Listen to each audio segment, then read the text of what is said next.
हो जाता है, जिसके कारण चिंता के कारण ही रोग बढ़ा है। कौन कौन से रोग बढ़ा है? हाई ब्लड प्रेशर, डायबिटीज है, और जो है हाई टेंशन होने के कारण हार्ट अटैक और पैरालिसिस, ये सब चिंता की देन है।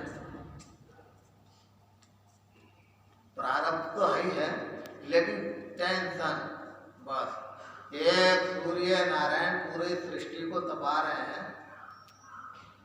सूर्य क्या बोलेंगे इंग्लिश में? सन बोलेंगे ना, सन। और एक सन जो पूरी सृष्टि के लिए, पृथ्वी के लिए ताप देने वाले हैं, और हम अपने मन के अंदर कितने सन रखे हुए हैं? तन 10 सूर्य, तो 10 टेंशन जब है हमारे अंदर, तो क्या होगा फिर? इसलिए चिंता बिल्कुल ना करें। ये विश्वास कर लें, जिस परमात्मा ने इस शरीर का निर्माण किया है उसे पता है इस शरीर को क्या चाहिए। इंजीनियर को पता होता है कि इस गाड़ी में कौन कौन से कल पुर्जे हैं, बाकी किसी को पता नहीं, क्योंकि उसने निर्माण किया है। मिस्त्री को पता है कि इस गाड़ी का ये पुर्जा इस जगह पर लगा हुआ है। तो परमात्मा के द्वारा बनाया हुआ शरीर है, उनको पता है कि इस शरीर को कब क्या चीज देनी है। बिगर मांगे मिलती है, मांगने की जरूरत नहीं। एक महाराष्ट्र में एक संत थे, विश्वविख्यात, सभी लोग जानते हैं। क्या नाम था? समर्थ गुरु रामदास। समर्थ गुरु रामदास किसके गुरु जी थे? शिवाजी महाराज के। बिल्कुल चमत्कार करके दिखाया। शिवाजी महाराज अपने मंत्री के लिए, अमात्य के लिए फटकार लगा रहे थे कि मंत्री महोदय, यदि हमने आपको अपने राज्य से निकाल दिया तो तुम्हें कोई भिक्षा भी नहीं देगा, भूखे मर जाओगे। हमारे देश का हमारा अन्न खाते हो और कुछ काम भी नहीं करते हो। इतने में ही समर्थ गुरु रामदास जी ने सुना और कहा, ये हमारा शिष्य है, अगर ये अधोगति को गया तो उसके पाप के भागीदार हमको बनना पड़ेगा, इसलिए इसका उद्धार करना हमारा दायित्व है। और मंत्र उच्चारण करते करते करते करते कहाँ विठ्ठल विठ्ठल की ध्वनि करते हुए, विठ्ठल विठ्ठल विठ्ठल विठ्ठल विठ्ठल विठ्ठल विठ्ठल विठ्ठल, बोलिए।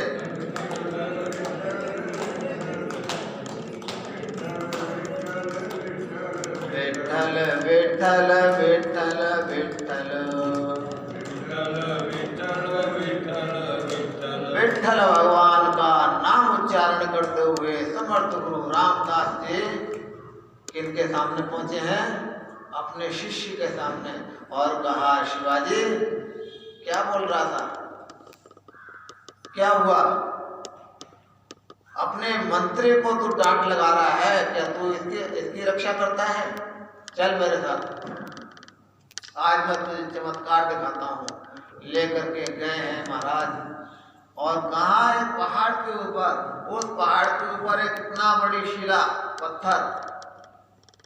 समर्थ गुरु रामदास जी ने कहा कि जाओ इस पत्थर को तोड़ो। मंत्री जी ने पत्थर को तोड़ा है, 2 भाग हुए हैं। तो नीचे वाला जो भाग है उसमें क्या है? जल। एक खाली जगह है, उस खाली जगह में जल भरा हुआ है, और उसी पत्थर के अंदर एक सर्प बैठा हुआ है। सर्प के बैठने की जगह सर्प बैठा हुआ है।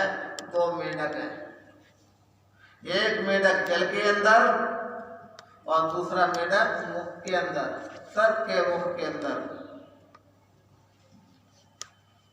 समर्थ गुरु रामदास जी कहते हैं, शिवाजी यहाँ पर ये सर्प की व्यवस्था किया, मेंढक की व्यवस्था किया, ये तो कौन तुम्हारे पिताजी आए करने के लिए? कौन आया? जब इनकी इस सर्प की व्यवस्था, एडवांस बुकिंग, अभी की नहीं, एडवांस बुकिंग करके रखे हैं, एक अभी खा लो, एक शाम को खा लेना। जब इनकी व्यवस्था कर दी है तो क्या इसकी नहीं करेंगे? इसलिए अहंकार का त्यागो। अहंकार बहुत खराब चीज है। शिवाजी महाराज को वैराग्य हुआ तो ऐसे गुरुदेव अपने शिष्यों का उद्धार कर देते हैं। हम फिजूल में चिंता करते हैं कि हम नहीं रहेंगे तो क्या होगा, क्या होगा, क्या होगा। शेर क्या खाता है? क्या खाता है शेर? मांस खाता है। उसको रोटी खिलाओगे खाएगा? और कितना खाता है? कम से कम 5 किलो। 5 किलो मांस उसको चाहिए। वो कौन देता है? कहाँ से आता है? जंगल में। जब मांस की व्यवस्था कौन करते हैं? चींटी बेल को थोड़ा सा खाती है, उसकी व्यवस्था कौन करता है?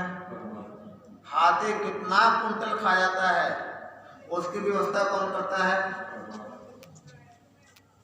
जब चींटी की से लेकर के हाथी तक की व्यवस्था गोविंद करने वाले हैं तो हम लोगों की व्यवस्था भी गोविंद ही करेंगे। हमें चिंता करने की आवश्यकता नहीं है। आइए थोड़ा सा गीता जी में दृष्टि डालें। आज दसवीं विजयदशमी का महोत्सव था, इसलिए थोड़ा सा विचार किए कि रावण कोई साधारण वस्तु नहीं। आज रावण ही रावण को जला रहा है। रावण जलाने का अधिकार नहीं है। रावण को जलाना है तो राम बनना पड़ेगा। हम देखें राम है या नहीं है। राम है?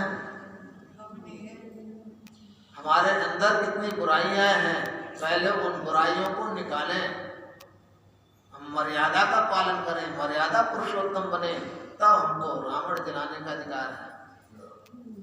और कल के उसमें देख रहे थे कि देश की जनता इतनी बेकार है, मोदी जी का ही रावण की जगह पुतला जला रहे हैं। कितने बेवकूफ लोग हैं। ऐसे देश की रक्षा कौन करेगा? किसको अपना पुतला जलवाने का शौक है?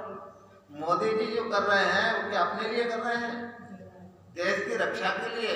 जिसने अपनी पत्नी का त्याग कर दिया, अपनी माता का त्याग कर दिया इस भारत माता की रक्षा के लिए, उसके लिए जनता इनाम में क्या दे रही है? सिर्फ चोरों का ही राज्य है, चोरों का ही बोलबाला है।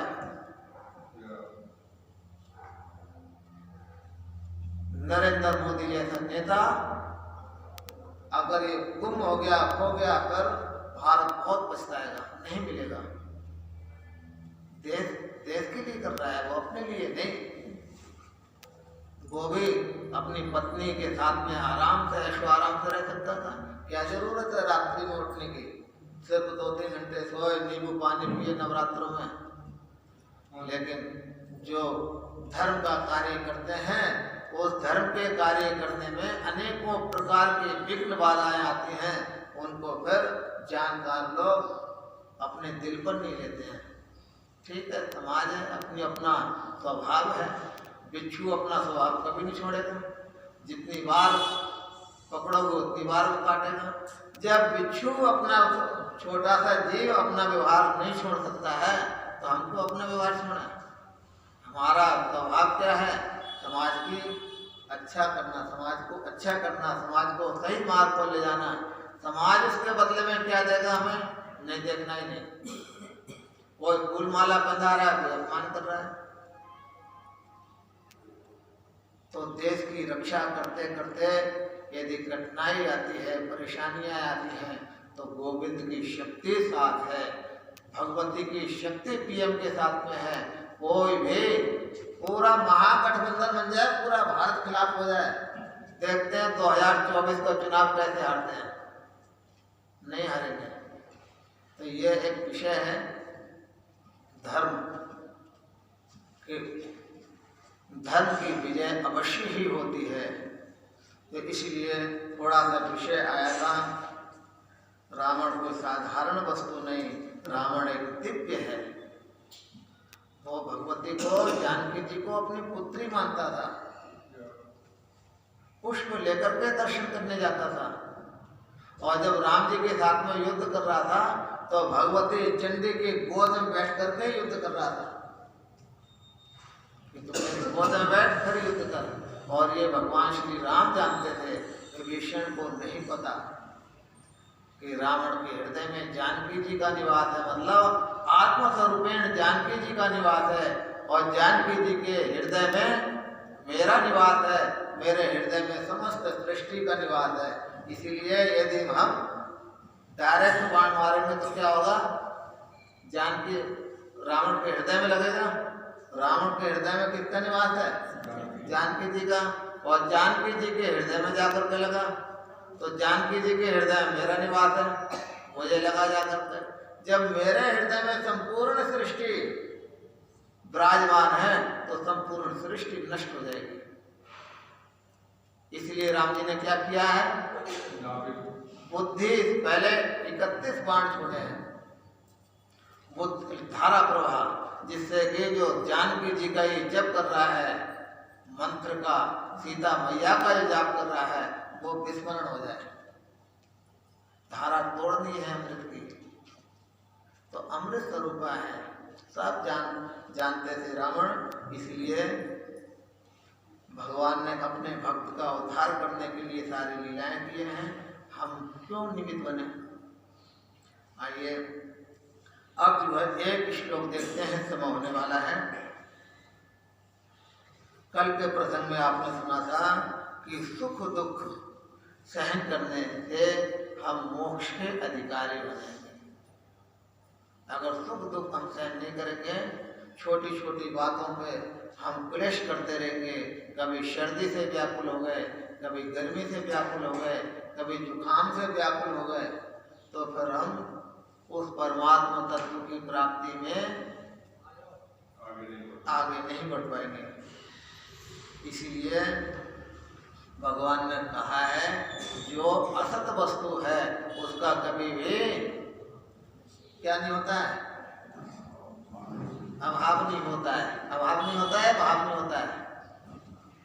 निर्णय करके बोलो, ये संसार असत वस्तु का कभी भी भाव नहीं रहता है, अभाव नहीं रहता है, अभाव नहीं रहता है। कौन कौन सहमत है, हाथ खड़ा करें जो जो सहमत है। अभाव नहीं रहता है, भाव नहीं रहता है, बताओ। अभाव नहीं रहता है,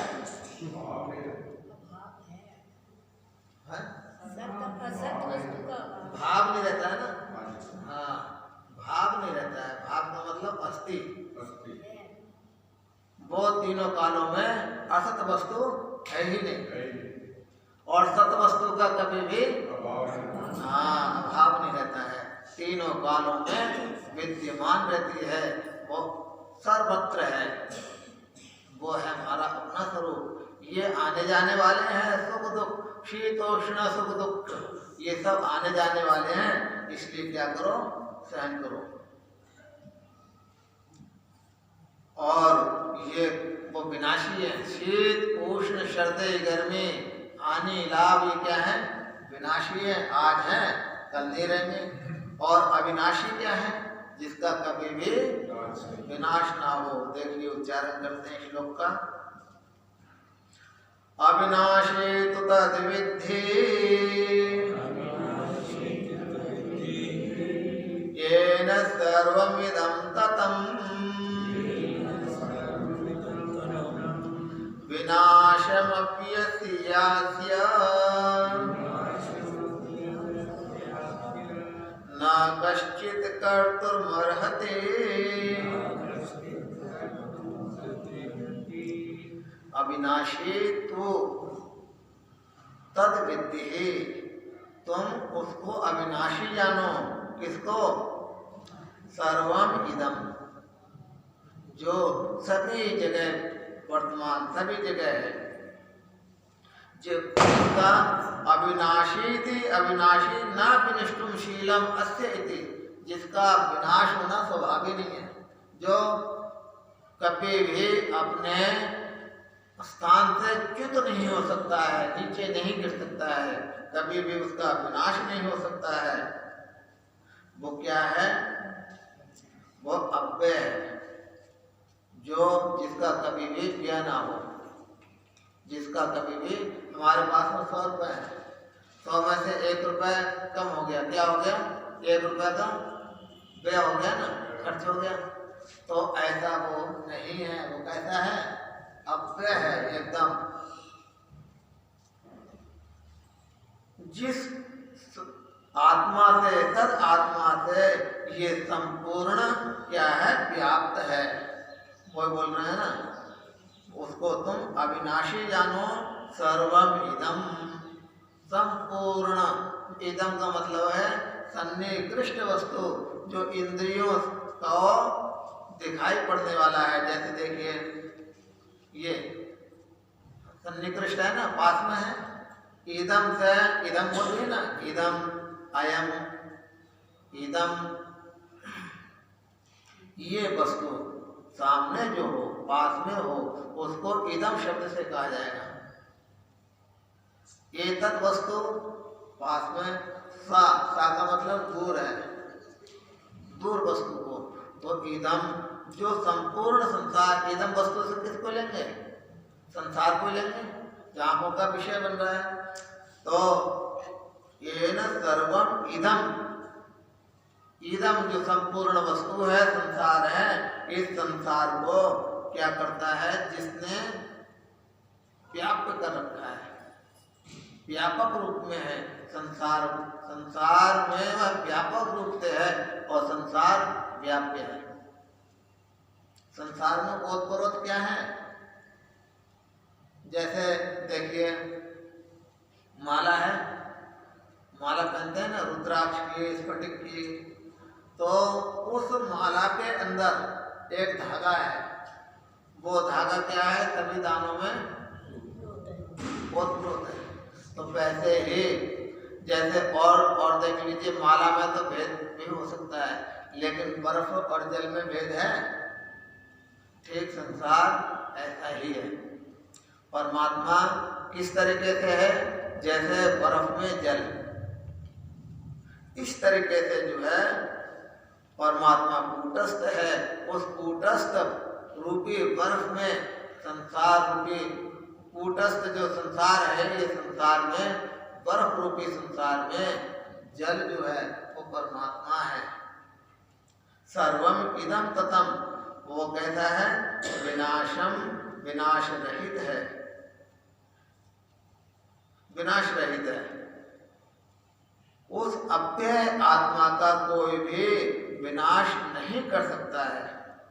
क्या है? अव्यस्य, जो अव्यय है, जिसका कभी व्यय नहीं होता है तीनों कालों में, उसका कभी भी कोई भी विनाश नहीं कर सकता है। उस आत्मा को अविनाशी जानो। उस आत्मा को क्या जानो?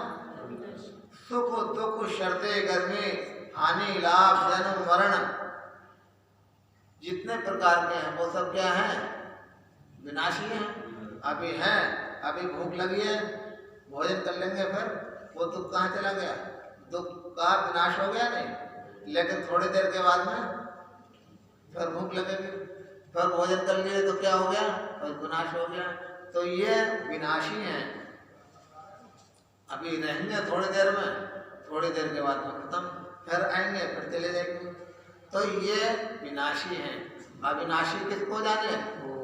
तब कहा है जो इस संपूर्ण सृष्टि में जो व्यापक रूप से है, व्याप्त है, व्याप्त कर रखा है, मतलब ब्रह्म रूपी चादर में सबको ढक दिया है। अच्छा मुझे ये बताइए, धूप निकला, अग्नि, अग्नि है, अग्नि दूर जल रही है, बहुत दूर है, जो आंखों का विषय नहीं बन पा रहा है, नहीं दिख रहा है। हमें क्या दिख रहा है? दूर से धुआं दिख रहा है ना। तो हमने क्या अनुमान लगाया? धुआं हमने आंखों का विषय बन गया, तो वो अनुमान नहीं। क्या अनुमान लगाया? आंखों का विषय बना है धूम, धूम को देख करके, धुआं को देख करके मन ने अनुमान लगाया यह अग्नि है, यह अग्नि है। तो इसमें जो है व्यापक कौन बन गया और व्याप्य? व्याप्य अग्नि है, व्यापक धूम है। अग्नि को व्याप्य करके रहा ना, सहचर्योनियो व्याप्ति, जो साथ साथ रहे। अग्नि धूम अग्नि के साथ में ही रहता है। धुआं कभी अग्नि को छोड़ेगा? कभी भी नहीं छोड़ेगा। तो इन पर अग्नि नहीं है तो धुआं है नहीं है, धुआं है ही नहीं। और जहाँ अग्नि होगी तो धुआं भी होगा। लेकिन अग्नि धुएं के साथ में नहीं रहेगी, अग्नि धुआं को छोड़ कर चली जाएगी। कैसे? हीटर है, हीटर में अग्नि है, गैस में अग्नि है, लेकिन धुआं नहीं है। धुआं है और लेकिन धुआं जब भी रहेगा तो अग्नि के साथ में रहेगा। तो इसलिए वो क्या है? व्याप्ति उसी को बनाए, किसको? धुएं के लिए। क्यों? सदहेतु है, जो कभी भी अपने उसको छोड़ करके नहीं रहे। वैसे ही ब्रह्म ईश्वर जो है ये क्या है? हेतु है, मतलब कारण है, संपूर्ण जगत का कारण है। तो कारण कभी भी असत नहीं होता है, वह सत होता है। इसलिए ये ईश्वर कैसा? अविनाशी है। ईश्वर अंश, जीव अविनाशी है। अविनाशी है, उसको तुम अविनाशी जानो, समय हो गया है। और बाकी सुख दुख जो है वो सब विनाशी हैं, इनके विषय में बिल्कुल चिंतन ही नहीं करना है। आएंगे, आने तो जा रहे हैं, जाने। हमने क्यों अपना मन खराब करना? जो प्रारब्ध में है वो आएगा ही आएगा। ठीक है। श्री राम जय राम, जय जय राम।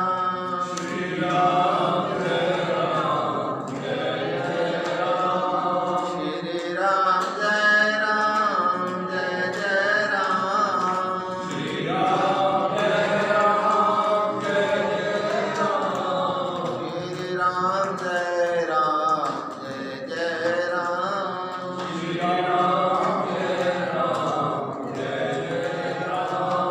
ओम पूर्णमदः पूर्णमिदं पूर्णात् पूर्णमुदच्यते पूर्णस्य पूर्णमादाय पूर्णमेवावशिष्यते। ओम शांति शांति शांति। शंकरं शंकराचार्यं केशवं बादरायणं सूत्रभाष्यकृतौ वन्दे भगवन्तौ पुनः पुनः। ईश्वरो गुरुरात्मेति मूर्तिभेदविभागिने व्योमवद्व्याप्तदेहाय दक्षिणामूर्तये नमः। ओम शांति शांति शांति। ओम श्री कृष्णा